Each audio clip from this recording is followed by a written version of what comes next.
come on in to Married at First Sight, season 16, episode 14. And my name is Deborah, and I'm doing recap reviews on all the individual couples.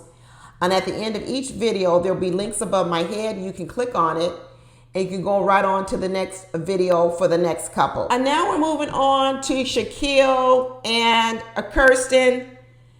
And you know what? I guess this is the week of projecting all of your trauma and whatever on your mate. Because here we go with Kirsten deciding that she wants Shaquille to be more masculine, to be more tough, like her daddy. You mean the daddy we ain't never met? You mean the daddy we have never met? You want me to be masculine like him? Well, show him to me. Show him to me. That's what I would have said if I was Shaq. Show him to me. You want me to be masculine like him? Show me to me. You just showed me a house and you told me you wanted me to provide like your daddy, but then you took me to a two-bedroom, a shack. Now you want me to be masculine like your daddy. You're going to need to show me your daddy. At this point in time, because the stuff you say and what you do, what you say and what is real, I never really get to see that. And I don't believe it, because that house you showed me last week wasn't a mansion. It was a two-bedroom, a bungalow, shack. I don't know what you want to call it. Now you want me to be masculine like your daddy. I want to see it. You mean the daddy that didn't even show up to your wedding? You want me to be a husband like that doesn't show up? You want me to be the father that hasn't even come over here and checked on you, but his daughter is sleeping in the bed every single night with a complete stranger, but his daddy can't leave the shop to come meet him? Kirsten was on the after party, y'all. Kirsten was on the after party, and she gave a little bit of background information of why she didn't go to Memphis with Shaquille. And you know what she said? One of the things she said a couple of things, and I'll go over that in the after party video. But one of the things she said was because her daddy wanted her to plan a birthday party for her grandma. So you want to know why Shaq was salty and in his feelings, as Drake says, in his feelings? Because you mean to tell me, one is, I'm going on a business trip. I invited you to come. First you said you're coming. Then at the last minute, you decide you don't want to come. And then when I find out, you stayed back. And when he said run the streets, what he was really probably talking about was a hangout with your family where I wasn't invited. So you mean to tell me y'all had a backyard of Tennessee, a barbecue for your grandmother's birthday party, and your husband wasn't invited to the family barbecue? And not only did you not go to Memphis, Tennessee with me, but then you went and had a family barbecue, and I haven't met your daddy yet. I would be salty too.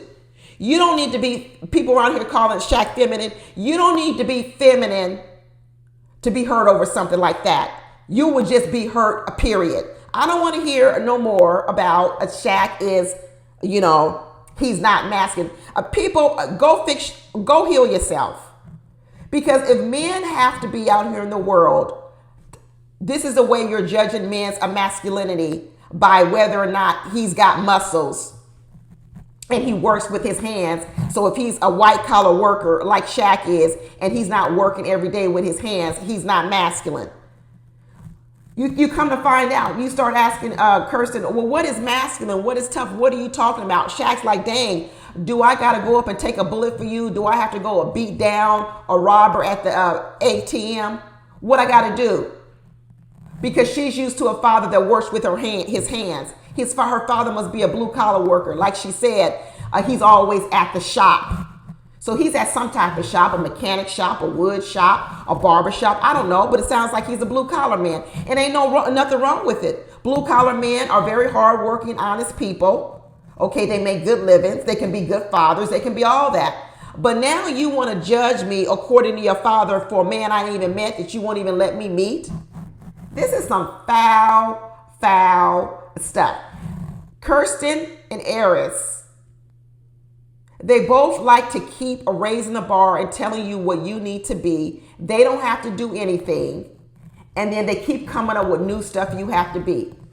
This is why it never had to do with whatever their original complaint was. Their original complaint is a bald head, but it doesn't stop there. It goes on, it goes on, it goes on, it's going on. Watch my video on Eris too. It's the same strategy. It's the same strategy. I pick out one thing I don't like about you, and I pick it out before I even meet you. I pick it out before I don't even meet you. Just like people have pointed out with Kirsten. Kirsten already decided she was going to pick on stuff about her husband no matter who it was. She had already decided. She picked out 7 inches. It didn't matter who the man was. Kirsten already had her pickiness in her back pocket. She could have whipped that out on any man. It didn't have to be just Shaq. She could have whipped it out anywhere because she was all standing on ready for it. And then when she's done with that excuse, she comes up with another one and another one and another one. Last week it was about money, buying a house. This week now what it's about, a masculinity. Anything that comes to her head, she gonna pick it out and tell you that's what you need to be. But what about her? What's she doing? What's she doing? Nothing. That's what she and Aries like to do. They like to sit back and keep you working, keep you on your toes, picking on you, telling you what's wrong with you, and they get to sit back and do nothing.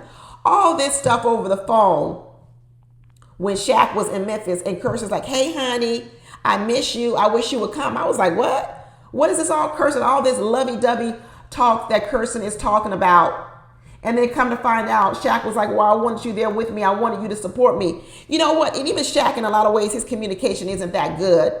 Because at first it makes it sound like all he wants her to do is run around and follow him no matter where he goes. I think that is part of it. I do believe that. I do believe he wants that. That is the life that he wants. But like I said last week, he ain't got no money for that. People can't be missing work to run around and follow you to all your conferences and all your meetings. Like I told you with Shaq, he's delusional too.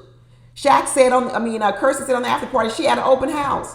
What am I supposed to do? Miss my open house so I can run with you to a dinner or a conference in another city? Well, then you need to make more money. Just like Kirsten said, you need to be paying all my bills. If I'm going to be missing my open houses, I got to run around and chase you around town and go to your conferences and be your arm candy, you need to make more money. They're both delusional. He's just as delusional as she is. And then she doesn't go to the conference, but then she goes to a barbecue. One that he ain't even met the family. That's some foul stuff too.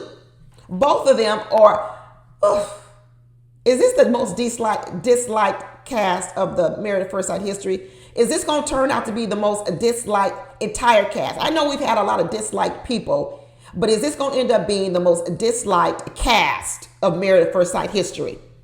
It's in the running for me. It is in the running for me. Person over here, I can't wait for you to get back. She blowing kisses. She blowing kisses through the internet.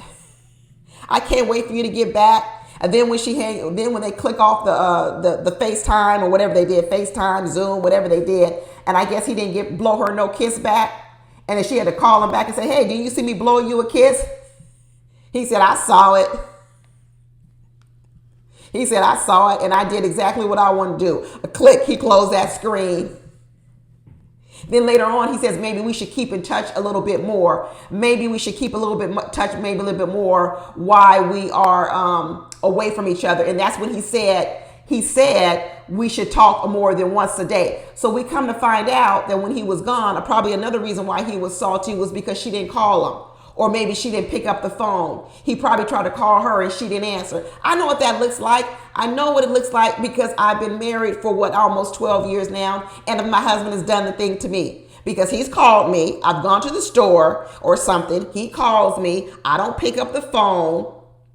And then when I get home, he's like, I called you. Why weren't you answering your phone? He's salty.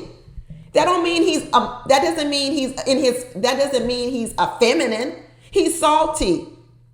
And to this day, 12 years, I still do it and it still bothers him. It still bothers him because I'd be like, I didn't kick up my phone. My phone was on silent. It was in my bag. It was this, it was that. It doesn't matter. Where are my married people? Where are my married women? And we know this is a common thing in marriage that when your husband calls you and you don't pick up, and when they finally get home, when you finally get home, they're salty. And it happens vice versa. Women do it too. They call, you may call your man and he don't pick up. It happens all the time. So I understand why when Shaq was talking to Kirsten, when she finally did talk to him, and now she's blowing kisses, talking about, honey, I miss you. And he's like, you didn't miss me. You didn't call me all day, and you had a whole family barbecue celebration with your grandma, and I wasn't invited. And you talking about you miss me. He was like, girl, get out of here. Girl, get out of here. I'm not buying none of this. This is all a big act for this camera. Shaq talking about, I want someone by my side. I want somebody by my side. He was telling Pastor Cal that and Dr. Pepper that in the matchmaking. I want someone by my side. Okay, then you need to make enough money so that woman can quit and she can travel around with you. You act like she's the wife of an NBA player and she's going to go on the road with you. Then make enough money so she can quit her little real estate career where she's only selling 1 or 2 houses a year and she can run around and she can follow you.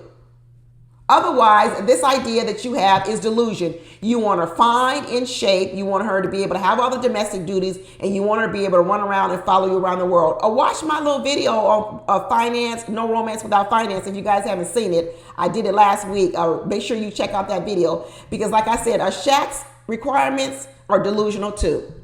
He's just as delusional as Kirsten, wanting to be like a father I never met. Between Kirsten and Eris with these daddies, Eris's daddy is dead, having somebody trying to live up to him, and Kirsten's daddy is ghost. A ghost. We got a ghost daddy and we got a dead daddy. Ugh, good Lord. But then when they do this little exercise and she gets tied up with a rope, she says she's starting to feel all hot and bothered. Really, Kirsten? You starting to feel all hot and bothered because he puts a rope around you? I don't believe it.